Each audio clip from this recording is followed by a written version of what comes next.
into behind the movies and more. The YouTube channel that gives you all of the extra bonus features that you don't get on Netflix. Today I'm going to take you through 10 movies that you must see. They're not specifically the top 10 movies of all time, but they sure as hell could be. Before we get started, make sure to click the bell icon, subscribe, and check out some of the other videos in the channel. Let's kick this one off with number 10 in today's list, and that is Cube, came out in 1997. Cube is a semi-horror stroke sci-fi futuristic twister thriller. The premise of the movie is, without remembering how they got there, several strangers have awoken in a prison of cubic cells. Some of them have been booby-trapped. There's a one-time cop, Quentin, scientist Holloway, a young math genius, Levin, a master of escapes, Renz, autistic savant, Kazan, and architect, Worth, all of whom might have more information on the maze than any of them lets on. The prisoners might use their combined skills, if they are, to escape. It's a great movie, it's thoroughly enjoyable, keeps you on the edge of the seat, and well worth checking out. In number 9, we have a classic back from 1974. This is Blazing Saddles, a Mel Brooks comedy. In this satirical take on the westerns, crafty railroad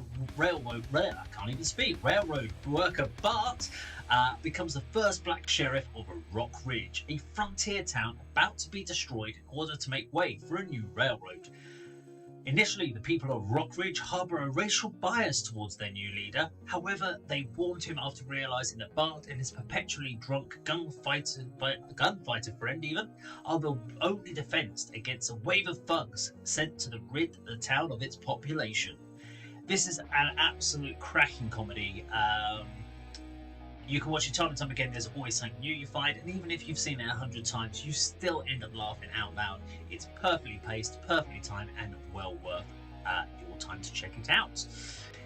In number 8, we have a more up-to-date film, 2009's Avatar. Now, this was one of the movies that took a very long time to come out, and the follow-up has taken even longer. However, this was all cutting edge. This was one of the first major 3D movies. And is probably a great example of how technology had moved forward in the aspect of film creation.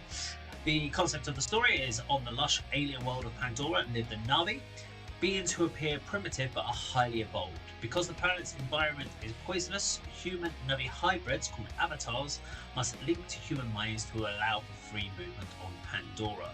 Jake Sully, a paralysed former Marine, becomes mobile again through one such avatar and falls in love with a Na'vi woman.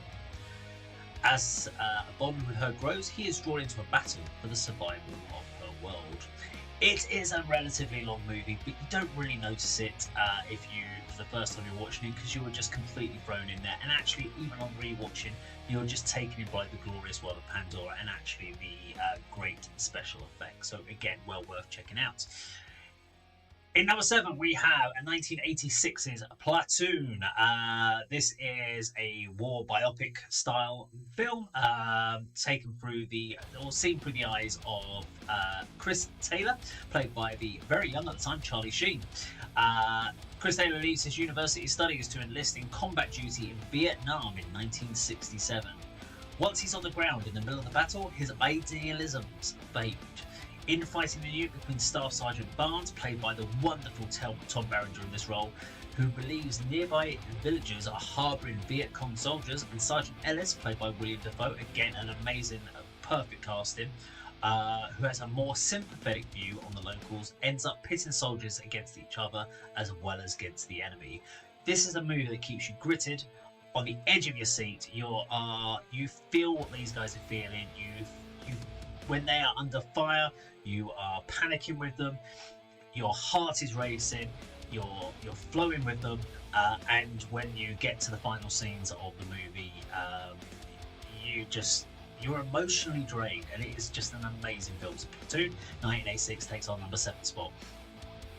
Number 6, we have another war film, coming from a few years earlier in 1979, and this is Apocalypse Now. Now, Apocalypse Now is well known for its cinematography. It is set again in Vietnam, and this time in 1970, which is a bit of a weird twist from the Platoon one. It is Captain Willard, played by Martin Sheen, takes a perilous and increasingly hallucinatory journey upriver to find and terminate Colonel Kurtz, played by the wonderful Marlon Brando, a once promising officer who has reportedly gone completely mad. In the company of a Navy patrol boat filled with smart or street smart kids, a surf-obsessed air cavalry officer, Robert Duvall, and a crazed freelance photographer, played by Dennis Hopper, Willard travels further and further into the heart of darkness, and in some cases maybe even the heart of madness. It is a gripping film. The cinematography on it alone, even if the story wasn't enough, the cinematography is amazing, and so worth checking out some of the behind the scenes. Currently not on the channel, but we will get them on there. But the behind the scenes stuff, talking about Martin Sheen's full immersion into the role, is well worth checking out. So that is Apocalypse Now is our number 6 film. So number 5, we have Star Wars A New Hope. So it's either you can class it as episode 1, you can call it by its name A New Hope, but it came out in 1977. And this particular film is, there's a well-known meme. If people are shocked if they go, you've never seen Star Wars, and rightfully so. Star Wars is a classic. Before this came out, space films were very niche. They looked comical. There was no grittiness to this, and we came out with Star Wars A New Hope, which was a space opera. It was full on telling you an amazing story. We had the Imperial forces under the orders from the cruel Darth Vader hold Princess Leia hostage in their efforts to quell the rebellion against the Galactic Empire. Luke Skywalker and Han Solo, Captain the Millennium Falcon, working together with their companionable droids R2-D2 and C-3PO to rescue the beautiful princess and help the Rebel Alliance and restore freedom and justice to the galaxy.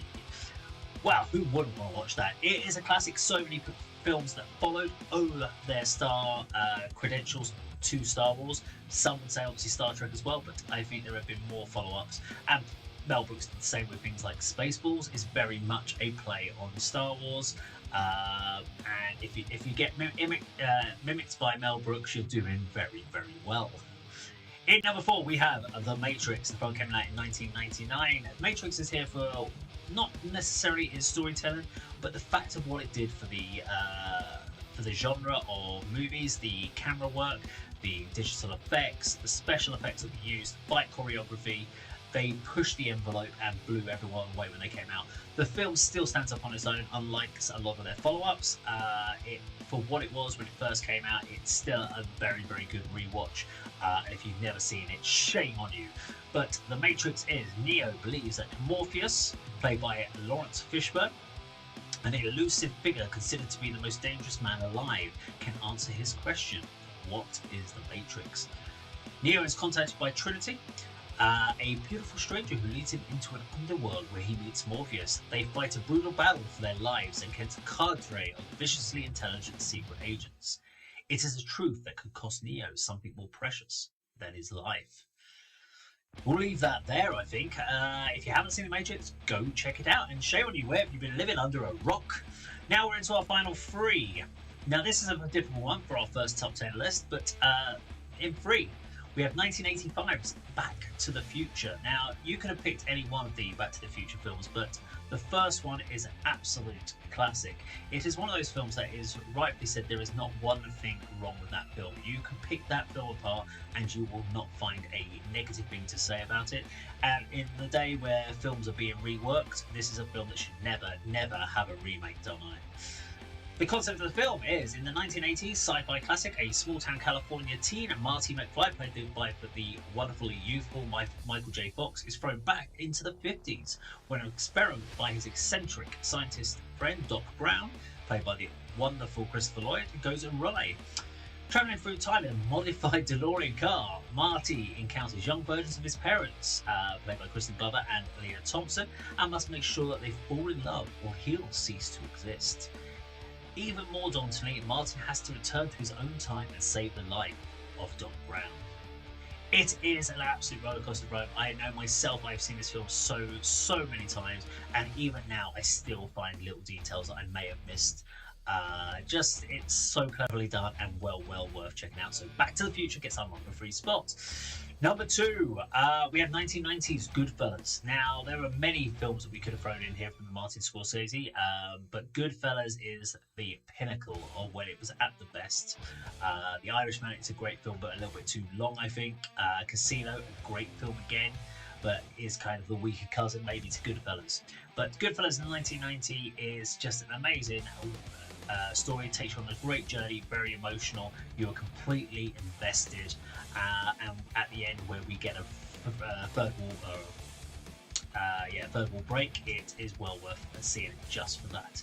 But what is the story of Goodfellas? It is a young man grows up in a bar and works very hard to advance himself through the ranks.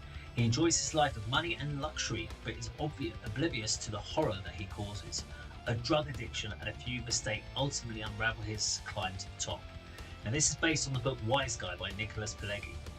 I've never actually read the book myself, but I have seen this film so many times. I could watch it forward, backwards, you name it. I watched it the other day, and I will probably watch it again within the next couple of weeks, just because it's a great film just to put on, watch, and thoroughly enjoy. So what's our number 1? The number 1 film, and this probably could be the number 1 film of all time. Well, that's The Shawshank Redemption. Came out in 1994, based on a Stephen King novella.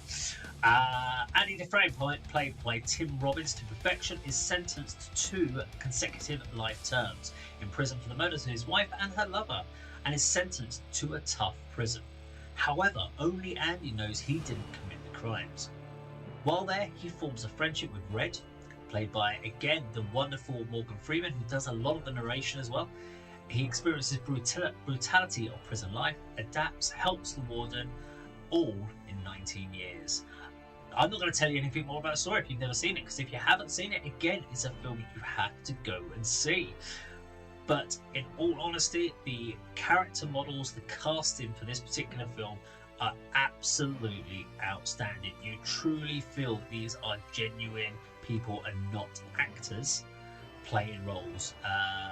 It is, I can't say anything more than that. Shawshank Redemption is probably, and I'm going to put it on a limb there myself, my number 1 movie of all time, but it's definitely number 1 on this particular list. Now, if you like this video, please do like, share it, subscribe, and click that bell icon. It really does help the channel. And please just go check through the rest of the videos on the channel. There are many videos that have only got a few views. It really does help if you go and watch some of those as well. Thank you very much for watching, and I'll see you in another video sometime very soon. Take care.